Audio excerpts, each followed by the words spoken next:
Et tout d'abord, Emmanuelle Béard, victime d'inceste. Aucun cri ne sort de ma bouche. L'actrice révèle dans un documentaire avoir été victime d'inceste pendant son adolescence. Voici ce qu'elle dit. Vous allez voir aussi quelques extraits de ses propos.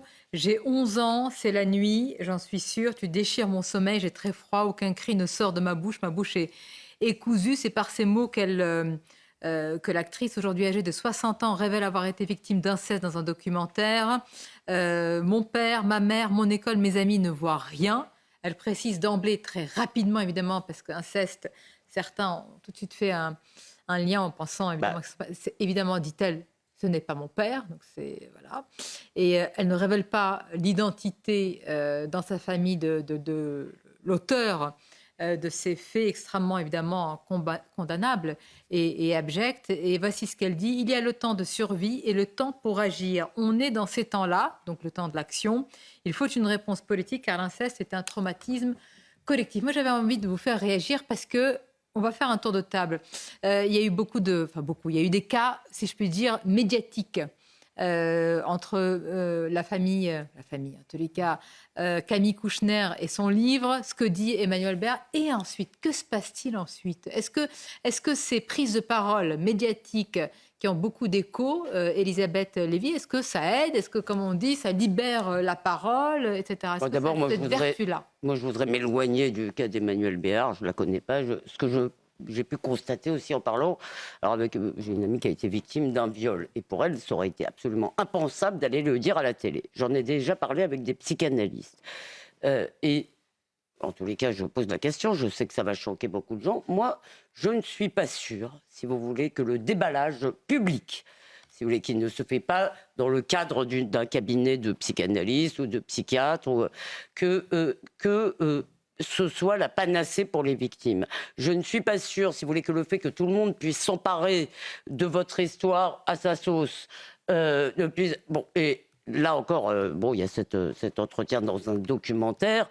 Dans le cas de Vanessa Springora, ça avait été sorti à grand fracas. C'est devenu une espèce de campagne avec Le Monde.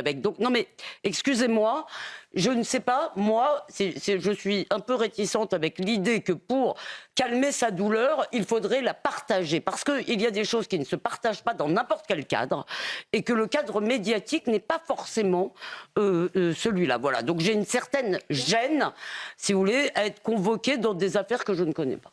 Alors, il y a eu des affaires, en effet, avec un retentissement spectaculaire sur le plan médiatique. Mais moi, je me trouve dans l'incapacité de dire aux personnes qui ont vécu cette horreur le comportement qu'elles doivent adopter. Il n'y a pas de règle. Certains se murent dans le silence et le mutisme. D'autres peuvent faire une thérapie. D'autres ont besoin de pousser le cri publiquement. Moi, on ne peut qu'être respectueux par rapport à l'enfer vécu. Et la question est de savoir si ces dossiers très médiatisés font évoluer notre société dans la bonne direction. Si ça permet d'avoir une vigilance collective plus forte, si ça permet de faire taire l'omerta dans certaines familles, si ça permet de réparer des vies. Si c'est le cas, tant mieux. N'oubliez pas où trop. Mais je n'ai pas d'éléments pour le mesurer. N'oubliez pas où trop dans la balance aussi. Ouais. N'oubliez pas où trop. C'est-à-dire, là, vous dites... là, parce que là, il s'agissait d'une affaire judiciaire où des accusations ont été... Je ne mets pas du tout en doute ce qui est dit. Je dis simplement, si vous voulez, que le cadre du média n'est pas forcément, si vous voulez, celui qui me semble... Maintenant, et je me rappelle par ailleurs, dans un autre registre, de l'affaire d'Outreau, où des accusations ont été portées, où des vies ont été brisées, et ces accusations se sont révélées fausses. Donc, c'est pas la même chose quand c'est 50 ans après. Alors, non, mais ce sont des sujets compliqués qui relèvent de l'intime, qui relèvent de la vie privée. Je suis d'accord avec Elisabeth. Moi, je suis très mal à l'aise face à ça. Mais je rejoins également Olivier parce que je me dis, qui suis-je pour juger si cette personne ressent le besoin de le dire? Peut-être que ça fait partie d'une thérapie, peut-être que ça fait partie d'un cheminement intérieur. Après, ce qui est intéressant de voir, est-ce que ça a un impact ou pas sur la société? Est-ce que ça brise le tabou de l'inceste? l'inceste, parce que c'est vrai que c'est l'un des tabous les plus importants dans les sociétés humaines, et je suis persuadé qu'il y a des gens qui nous écoutent qui ont aussi vécu ça. Donc le problème, c'est ça. Donc moi, je suis un petit peu partagé, et c'est vrai que ça me fait beaucoup de peine, parce qu'entre le voyeurisme d'un côté et le respect des victimes de l'autre, je n'arrive pas à trancher. Sophie Audugé. Alors, c'est un sujet sur lequel, moi, j'ai fait un peu un lien avec un travail qu'on fait actuellement sur notamment l'éducation à la sexualité. Je comprends, Elisabeth, ce que vous dites. Moi, je suis assez sidérée qu'au contraire, on n'ait pas plus de personnalités publiques auxquelles les gens s'identifient, les jeunes filles notamment, qui prennent la parole aujourd'hui pour défendre d'abord les enfants en général et les jeunes filles aujourd'hui. De plus en plus. Et vraiment, les chiffres sont très, très alarmants. Il y a des agressions sexuelles à l'école. Dans l'étude qu'on a sortie avec l'IFOP, on est quand même à presque 50% d'agressions sexuelles en réseau d'éducation prioritaire. Mais là, vous ne parlez pas d'inceste, on est d'accord. Non, c'est juste pour bien vous comprendre. De plus en plus jeunes. Je trouve que, si vous voulez, on ne peut pas traiter de cette question-là sans traiter de l'hypersexualisation de la société d'aujourd'hui. De plus en plus de jeunes filles, tôt, se retrouvent à avoir des relations sexuelles avec des pratiques qui ne sont pas désirées. Elles tombent dans des troubles compulsifs alimentaires qu'on connaît bien, parce que le premier réflexe, c'est de se faire vomir parce que c'est le symbole de la honte. Les psychanalystes l'expliquent très bien. Moi, je trouve que c'est très bien. Je comprends le voyeurisme, mais je pense qu'il faut qu'il y ait des femmes et des hommes d'ailleurs. Au micro, je crois, de M. Pro, tout à l'heure sur Europe 1, il y avait un homme qui témoignait, qui témoigne pour que les enfants qui sont concernés se sentent autorisés à le dire. Et l'argument de l'éducation à la sexualité, qui consiste aujourd'hui à faire une éducation au plaisir sexuel et à parler de fellation, de sodomie à des enfants de 6 ans, de 8 ans, je le dis carrément, c'est une effraction psychique. Et ça ne consiste qu'à une chose, c'est à exciter un enfant. Alors qu'au contraire, il doit avoir une information très simple, c'est qu'il n'y a pas de relation entre un adulte et un enfant, c'est interdit par la loi. Voilà. Donc je pense que tout ce qui peut servir à ce que des femmes... et j'ai entendu un petit peu ce qu'elle a dit, et oui, elle n'a pas crié. Oui. Et quand on dit aux enfants, c'est des monstres. Non, ce n'est pas des monstres. Tous les spécialistes vous le disent. Les pédocriminels ne sont pas des monstres. Ils donnent des bonbons, ils font des caresses, ils disent qu'ils vont apprendre. Ce ne sont pas des monstres. Alors après, en situation de viol, à 15 ans, 17 ans, on est sur de la violence, mais pas dans ces jeunes âges-là. Et si ça permet d'en parler, il faut le dire. Et j'appelle aussi tous les médias à contacter des spécialistes. Je pense notamment à Maurice Berger, qui est spécialiste sur ces questions-là, très grand et qui vous expliquera que dans ces cas-là, et notamment un cas qui était exposé également au micro de Pascal Praud ce matin, la réaction, souvent, c'est de dire que la mère a une relation fusionnelle avec son enfant et que l'inceste n'existe pas. Il faut savoir que les médecins aujourd'hui sont obligés de modifier leur rapport parce que sinon ils risquent d'être condamnés à l'ordre des médecins. Très important, vous souligner.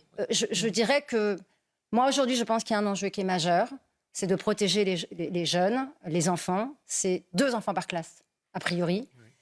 Donc il y a quelque chose d'important à faire, ça devrait être une priorité nationale. Il y a des médecins qui sont spécialistes là-dessus, il faut les écouter. Et si le témoignage d'Emmanuel Béard et d'autres personnalités peuvent permettre à ce qu'on remette ce sujet-là sur la table avec des gens dont c'est le métier, je pense que ça serait utile. Je posais une question. Attendez, juste Kevin. Oui, non, parce que c'est tout à fait juste. L'hypersexualisation de la société a des conséquences terribles sur les enfants. Il y a un sujet que vous n'avez pas abordé, c'est la prostitution des mineurs. Absolument. Parfois à l'école primaire, ou parfois au collège, il y a des adolescentes qui se prostituent, il y a des abus sexuels, parfois jusqu'en primaire. Et il y a un truc qu'on voit apparaître de plus en plus, c'est toutes ces images sur les réseaux sociaux où les filles, finalement, il y a un chantage à la photographie pornographique, et parfois les filles se sentent obligées d'aller plus loin dans l'acte sexuel parce qu'elles ont peur qu'en effet ces images soient diffusées. Et c'est un vrai problème. Et c'est vrai qu'il ne faut pas aborder la question de la sexualité à travers les pratiques sexuelles, mais à travers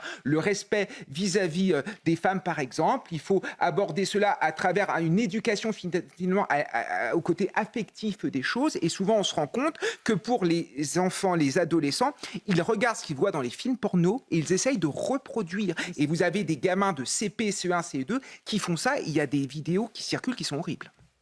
Joseph Touvenet. D'abord, quand on vit un drame de ce type qui touche à l'intime, il n'y a pas de règle. C'est la façon dont on le vit. Là, je note qu'elle a mis 49 ans avant d'en parler. Et donc, c'est quelque chose de lourd. Elle en a parlé. Pourquoi maintenant voilà. Le fait de le rendre public, c'est voilà, on met les choses sur la table. Ça nous permet de dire, on ne touche jamais à ton corps. Voilà ce qu'il faut apprendre à un enfant. Ton corps, c'est ton corps. Personne n'a le droit d'y toucher. Et donc, ça permet de faire passer ce message. Ensuite, il y a le problème du voyeurisme. Il faut passer au-dessus parce que ces gens, la souffrance de l'inceste, c'est la maison, la famille, c'est le lieu normalement de la sécurité. C'est le lieu du respect, c'est le lieu de la protection. Là, je note d'ailleurs, attention, parce que quand j'ai vu inceste, je me suis dit c'est son père. En fait, elle nous dit non, on ne sait pas qui c'est. Donc c'est dans le lien familial, mais c'est ni la mère. Inceste, ça s'applique à tout lien familial. Oui, c'est l'entourage. Oui, mais souvent, c'est voilà.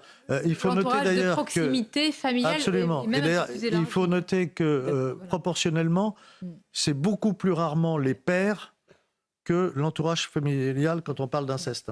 On va continuer à en parler. Permettez-moi juste. Il doit y avoir une barrière quand même, psychologique, je ne sais pas, même si ça arrive, qui fait que les pères, c'est très minoritaire. Ça s'appelle le tabou de l'inceste. Oui, absolument. Parce que le tabou de l'inceste, c'est pas le fait qu'on n'en parle pas, c'est le fait que c'est un interdit. C'est ça qu'on appelle le tabou de l'inceste. C'est pas un interdit de la loi. C'est un interdit de l'humanité.